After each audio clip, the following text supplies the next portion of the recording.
They say a family name is like a legacy, something you carry with pride, something that shields you.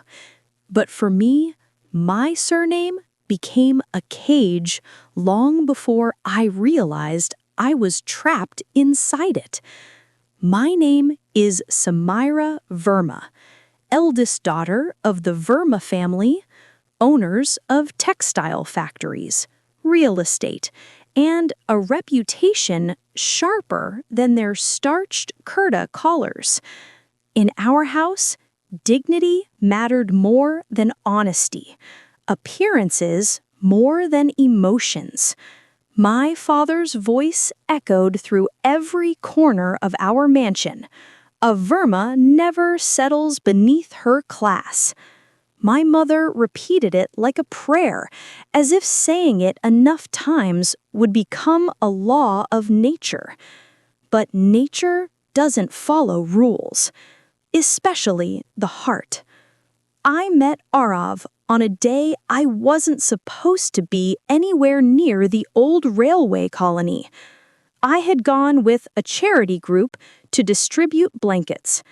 That's where I found him, hands covered in grease, shirt torn at the sleeve, face streaked with soot, yet smiling like life hadn't managed to crush him the way it crushed so many others. He wasn't rich. He wasn't educated beyond high school. He repaired auto rickshaws and lived in a cramped lane that always smelled faintly of kerosene. But he spoke to me like I was human, not a porcelain figure acting out someone else's script. It started with small things, sharing tea from a chipped glass, exchanging stories of our childhoods, laughing at things we both knew my family would consider beneath us. Before I knew it, I had fallen in love with a man who had nothing to offer me except sincerity. And for the first time, sincerity felt like wealth. When my family found out, the house went silent. Not in anger, but in disgust. My father didn't even shout.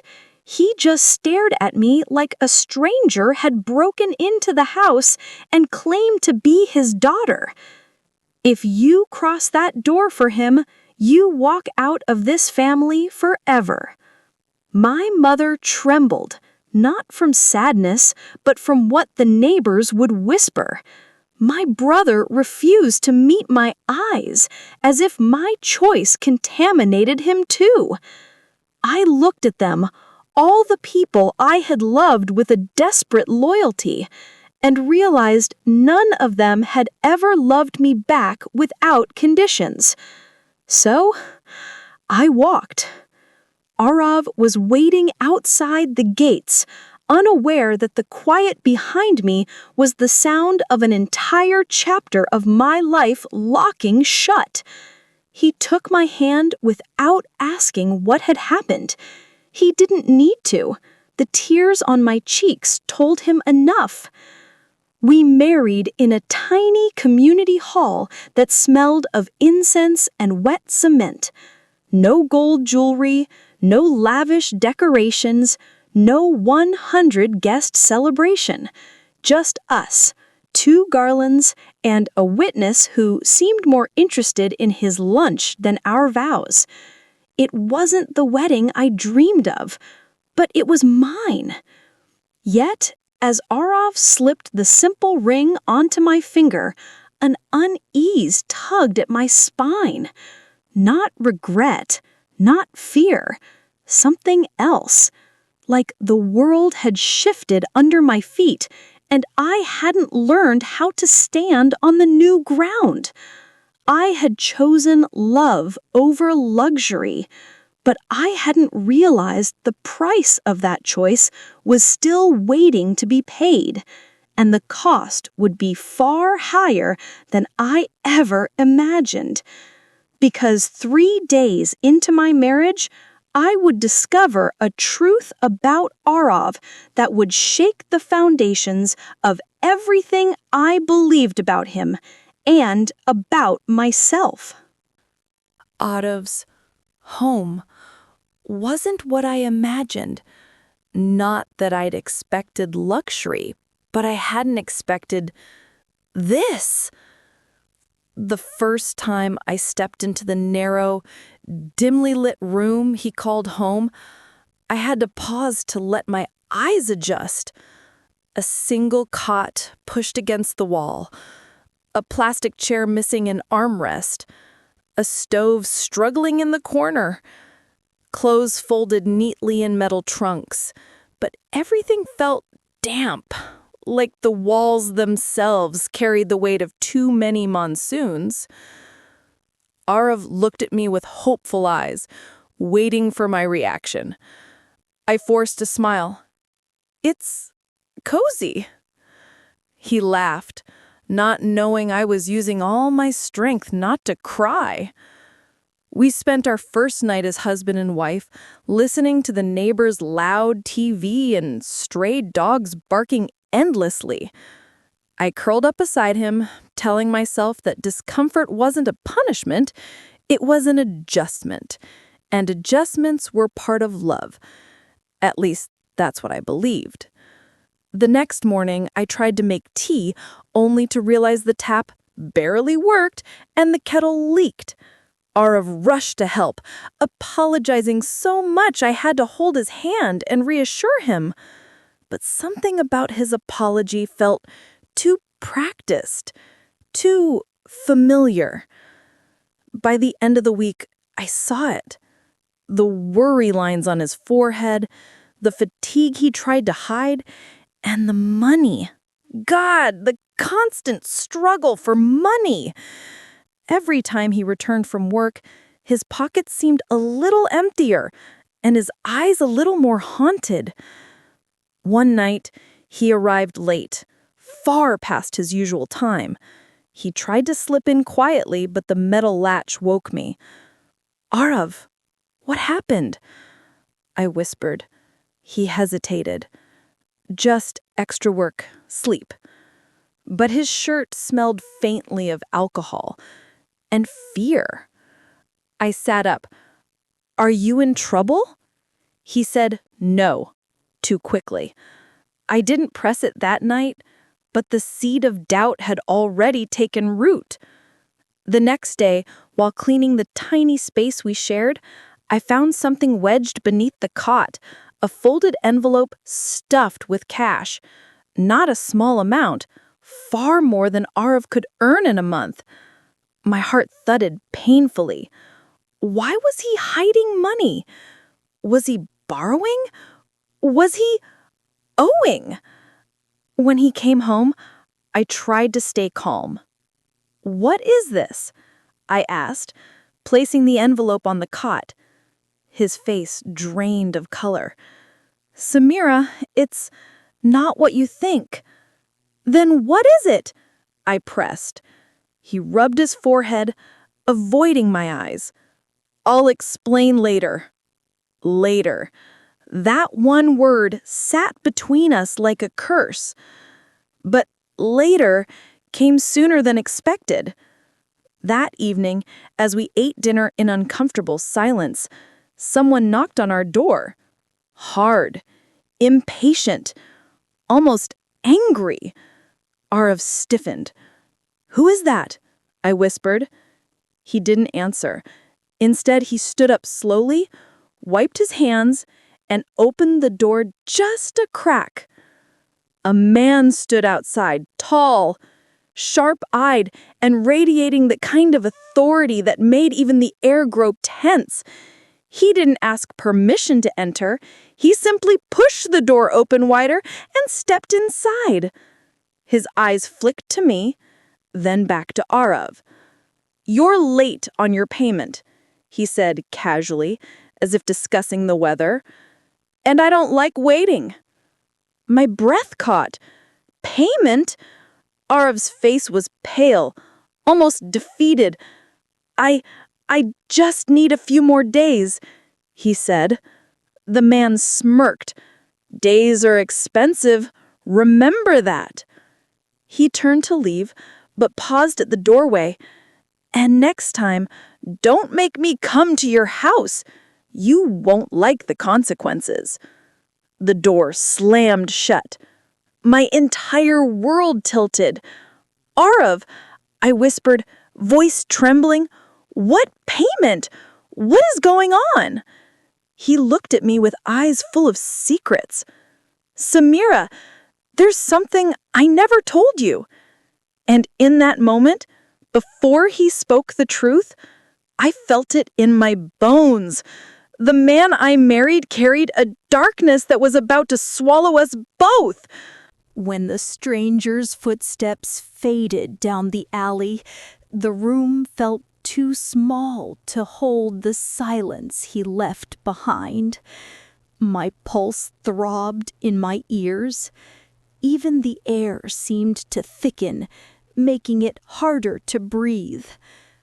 Arav, I whispered again, tell me, what debt was he talking about?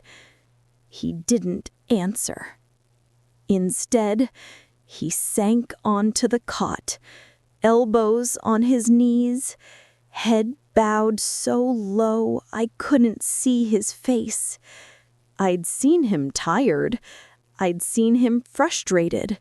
But this defeated, ashamed version of him was new and terrifying. I sat beside him. Arav, please. He took a long breath, the kind people take before tearing open an old wound. I borrowed money, he said finally. A lot of money. My heart clenched. Why? For what? He looked up, eyes rimmed with guilt. For you. I blinked. For me? He nodded. When I realized your family would cut you off, I panicked. I knew you'd be leaving behind a life of comfort. I wanted to build something, anything that wouldn't make you regret choosing me.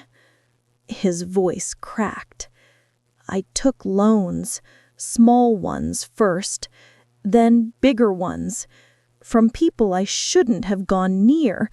I thought I could repay everything before you ever found out. But the payments grew, and the interest. Samira, I'm drowning. My throat tightened. He took a reckless risk, yes, but he did it for love, for me. But love doesn't erase consequences. Arav, I whispered again. Why didn't you tell me earlier? We're supposed to carry burdens together. He looked away. Because I didn't want you to feel the weight of my mistakes. I already dragged you from your world. I didn't want to drag you into this one too. For a moment, I didn't know whether to scream or cry. He tried to protect me, but in doing so, he'd thrown us both into danger. How much do you owe? I asked. He didn't hesitate. 2.5 lakhs. My breath hitched. That was far beyond what his monthly wages could cover, even if he didn't eat for a year. I stood up, pacing the cramped room. Arav, this is serious. That man wasn't just a lender. He looked like someone who can ruin your life. He nodded, voice barely a whisper. I know. Suddenly, I understood the fear in his eyes every night. The strange phone calls, the hidden envelope, the exhaustion that clung to him like a shadow. I sat back down beside him, and took his hand. "We'll figure this out, but you have to tell me everything from now on." He squeezed my fingers. "I promise, but promises are fragile things, easily made, easily broken." The next few days, Arav worked double shifts, trying desperately to scrape together whatever he could. Meanwhile, I searched for small jobs, sewing, tutoring, anything. People stared at me suspiciously, assuming a girl from my background had ulterior motives. Still, I kept trying because I loved him, because I refused to let debt collectors or poverty define us. But then, just when I thought we might find a way to hold our world together, life twisted again. One afternoon, as I washed clothes in a plastic tub, I heard a knock on the door. A soft, hesitant knock, not like the one from the debt collector. When I opened the door, my breath faltered. Standing there was someone I never expected to see again. My younger sister, Anaya. Her eyes were red from crying. Her hands shook, and before I could even form a word, she whispered, "Dee Dee, I need your help. It's about Papa." The air left my lungs all at once. I had been fighting the chaos of my new life, but I never imagined my old life was about to drag me into a storm far more dangerous, one that could destroy everything all over again. Anaya's trembling voice sliced through the small room like a knife. "Didi, it's Papa. Something's wrong with him. He's not well. And Mama, she won't listen. She's too proud to call you." I froze, water dripping from my hands, clothes clinging to my arms. My family, the people who disowned me, shut me out and told me I was no longer theirs. They needed me now. I'll come with you," I said, my voice tight. Arav's hand found mine instantly, steadying me. "I'll come too," he said softly, worry etched into every line of his face. The journey back to my childhood home was a strange mix of nostalgia and tension. Streets I once knew like the back of my hand now seemed foreign. The large gates of the Verma mansion loomed ahead, silent and imposing. And for the first time in months, I felt small, an intruder returning to a kingdom that had banished her. When we entered, the house smelled the same: polished wood, incense, and the faint sting of antiseptic. My father was lying in his bedroom, pale and sweating, while my mother hovered, wringing her hands. Anaya's eyes were red and swollen, her tiny frame leaning against me for support. I knelt beside my father. "Papa," I whispered, "it's me, Samira." His eyes fluttered open, and for a fraction of a second, I saw recognition, and then fear. You left us," he said, voice raspy. "I didn't leave to hurt you," I said, trying to steady my shaking hands. "I married someone I love, but I'm here now. Let me help." My mother's lips trembled. "Samira, how can you even stand here? After everything." "I'm standing here because you need me," I said. meeting her gaze. This is bigger than pride. It's life and death. It took hours, but eventually the doctors stabilized my father. During that time, I caught snippets of conversations. Anaya whispering about business losses, investments gone wrong, and debts my father had hidden for years. My mother refused to acknowledge them. But the cracks were clear. The family I had once idolized was built on secrets. Later, when my father finally drifted into a deeper sleep, Anaya pulled me aside. "Didi, there's more. Papa didn't just fall ill. There are people trying to take everything. Our factories, our land. He hid it to protect us, but now it's too late. I don't know who to trust." A shiver ran down my spine. Betrayal, greed, danger, all lurking in the very house that once gave me comfort. And now it threatened everything. I looked at Arav. We can't handle this alone. But maybe we can help him. Maybe we can save what's left. He nodded, determination replacing the exhaustion in his eyes. Whatever it takes. For the first time, I realized that life had a cruel sense of irony. I had been disowned for choosing love over wealth, only to return to a world where the wealth I left behind was crumbling and my family needed me, the daughter they once rejected. And just as I started to plan our next move, a sound at the gate froze my blood. Heavy footsteps. The unmistakable rhythm of someone powerful and dangerous. A shadow appeared under the porch light. My heart stopped.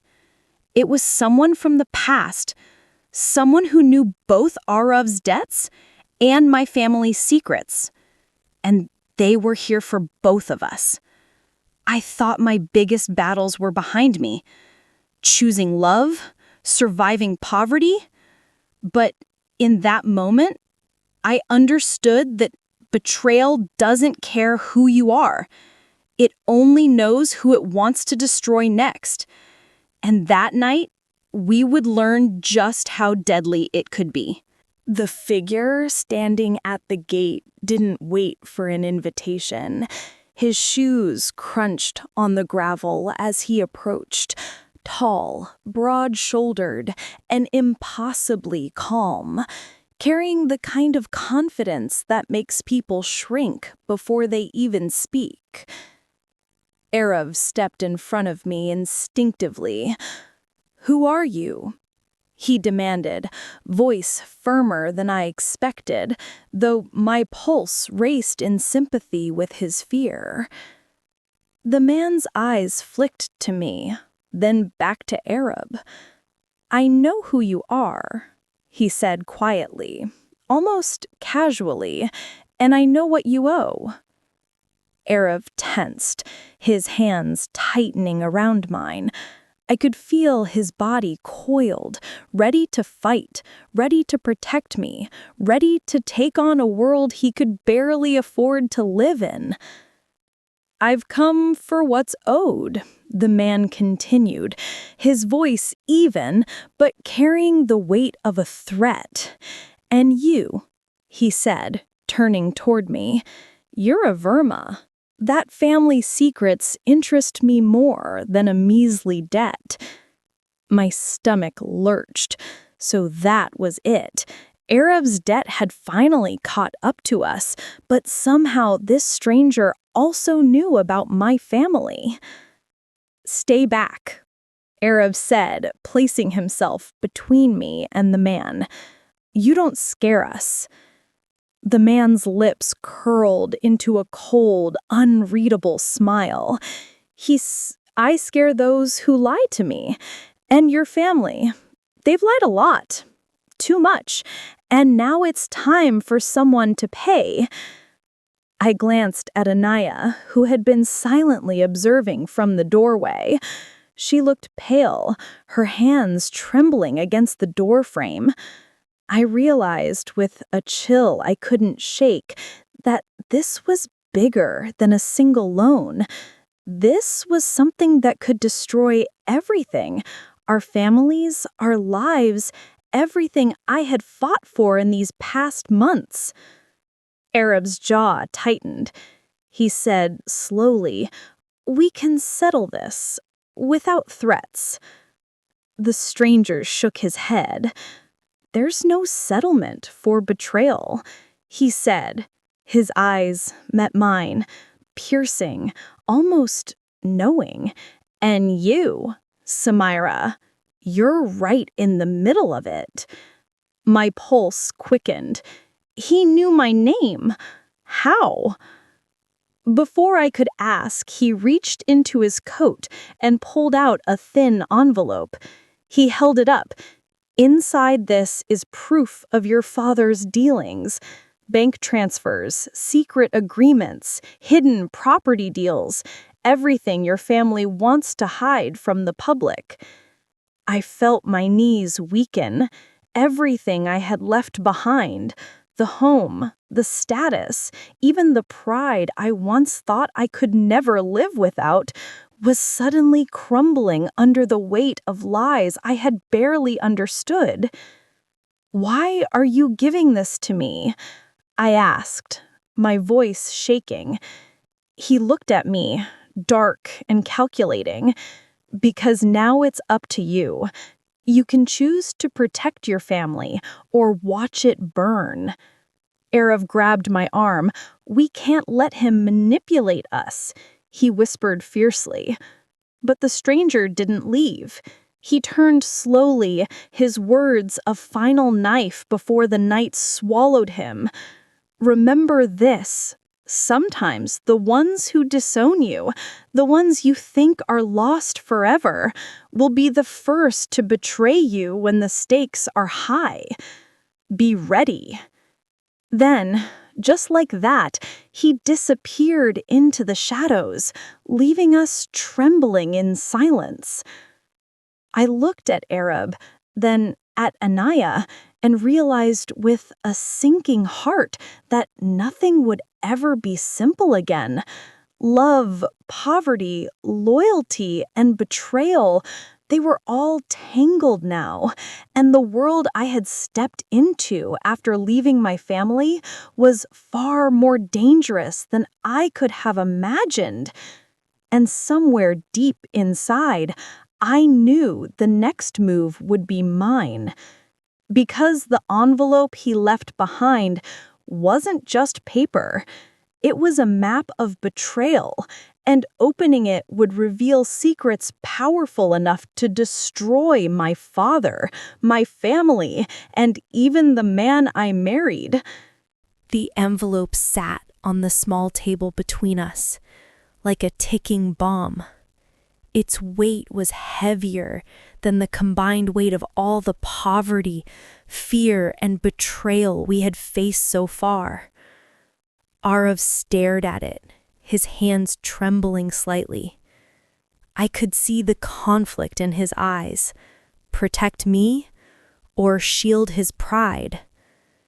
I took a deep breath and opened it. Inside were neatly stacked papers, bank statements, property documents, emails, and contracts that seemed ordinary until I realized they weren't. They revealed hidden accounts, secret land deals, and business transfers my father had made without my mother or even my siblings knowing. And buried within them was evidence of bribes, shady partnerships, and one shocking thing: a list of people my father had crossed to secure his empire, some of whom had disappeared mysteriously. I swallowed hard. Arav, this isn't just fraud. This is dangerous. He nodded. I know. That's why he came. Whoever that man is, he knows exactly how to use this against us, against your family. Anaya, who had been silent until now, reached for my hand. "Dee, Papa trusted you.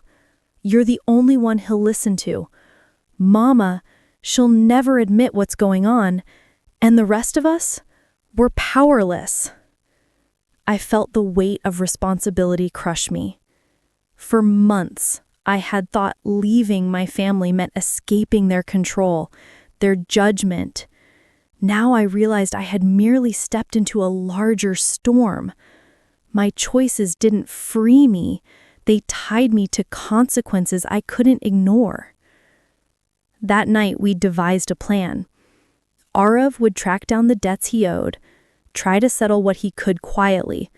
I would confront my father carefully, urging him to come clean before enemies used his secrets against him. And Anaya, she would act as a bridge, quietly keeping my mother from panicking until we figured things out. But life, as always, had a way of laughing at our careful plans. The next morning, a lawyer arrived at the mansion. He claimed to represent a business partner of my father, someone unnamed but powerful. He demanded immediate repayment of outstanding investments or threatened legal action that would freeze every asset in the Verma Empire. My father was too sick to respond. My mother froze, paralyzed by pride, and I realized we had less than a week before the first domino fell. I went to Arav that evening, feeling the weight of a decision I didn't want to make. We have to act fast. If we don't, everything, your debt, my family, everything will collapse. He took my hands, his voice firm. "Samira, I've followed you this far. Whatever it takes, we'll face it together. I'll pay my debt, and I'll protect you and your family, no matter what." For a fleeting moment, hope glimmered in the chaos. We could fight, we could survive, we could prove that love and integrity still mattered. But then came the text. It was from my younger brother, Rohan, who had been distant ever since I left. The message was brief. "Dee, be careful. Not everyone in the house is on your side. Trust no one." I stared at the screen, my stomach knotting. I had returned to help my family, believing I could fix what pride and greed had broken. But I realize now that the true betrayal wasn't the debts, the enemies, or even my father's secrets. It was the people who wore familiar faces but harbored dangerous intentions. And the most dangerous person might already be inside the house. I had walked out of my family once, choosing love over wealth. But now I understood the cruel truth. The real betrayal isn't in leaving, it's in coming back and realizing the enemy has always been closer than you think. The night was silent, almost suffocating. The mansion, so grand yet hollow, seemed to watch me with judgment. Every creak of the floorboards, every shadow on the walls, reminded me that danger wasn't only outside, it was inside. Someone in my family had been playing a hidden game, and I had walked right back into it. I stayed awake, going over Rohan's warning in my head. Trust no one. It sounded simple, but in a house where love and loyalty had been tangled with pride and greed, it was nearly impossible. Morning came, and with it, the first confrontation. I found my father sitting in his study, the envelope of his secrets open on the desk. His face was pale, sickly, but his eyes held that old arrogance. "Samira," he said, voice trembling slightly, "I didn't want you to see this. I was Protecting you. Protecting me? I asked sharply, anger and disbelief rising. You disowned me, Father, and now you expect me to save you? He flinched, then softened. I made mistakes, huge mistakes, but now I need your help. I looked past him, at Arev, standing in the doorway with a determined set to his jaw. He had been my anchor through this storm, my reminder that love was not a weakness. Papa, I said slowly, I will help you, but only if you face the truth. No more lies, no more secrets. He nodded reluctantly and began explaining everything, the hidden debts, the shady partners, even the names of people he feared might harm the family. I realized then that his empire had been built on manipulation, and now it was collapsing because he never trusted anyone with the truth, not even his own children. Anaya and Rohan joined us as the day unfolded, their eyes wide with shock as we went through documents, letters, and bank statements.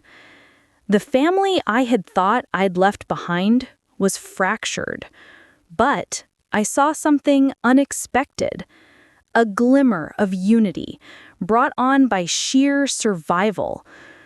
And then came the final twist.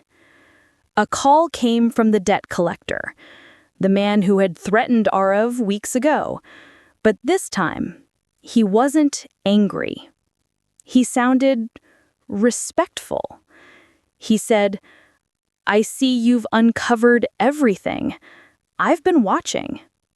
Arev is honorable, Samira. Your family, not so much.